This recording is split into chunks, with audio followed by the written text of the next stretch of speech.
ஸ்ரீ மாதிரி நமகா. சென்னை அடையார் சர்வசக்தி பீடத்திலிருந்து அருள்வாக்கம்மா ரேணுகா தேவி.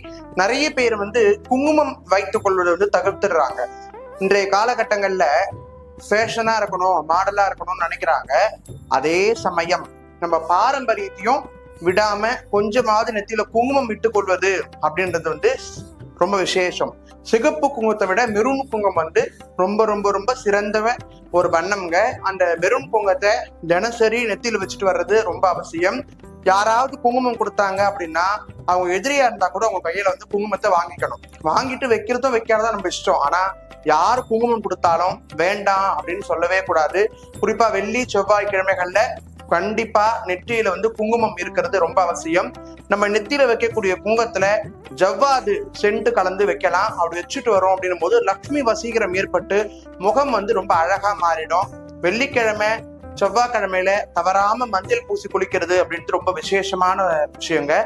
நெத்தியில குங்குமம் இல்லாம அடுத்தவங்களுக்கு சாப்பாடோ வளையலோ சுமங்கல பொருட்களோ எதுவும் நம்ம கொடுக்க கூடாது. நம்ம முகம் கடாட்சமா இருக்கணும், மகாலட்சுமி கடாட்சம் இருக்கணும் அப்படின்னா நெத்தியில கண்டிப்பா குங்குமம் அவசியம்ங்க. இந்த பதிவு சம்பந்தமா எந்த விதமான கருத்துக்கள் இருந்தாலும் உங்களுடைய கருத்துக்களை எங்களுக்கு தெரிவிங்க. நன்றி. சிவாய நம.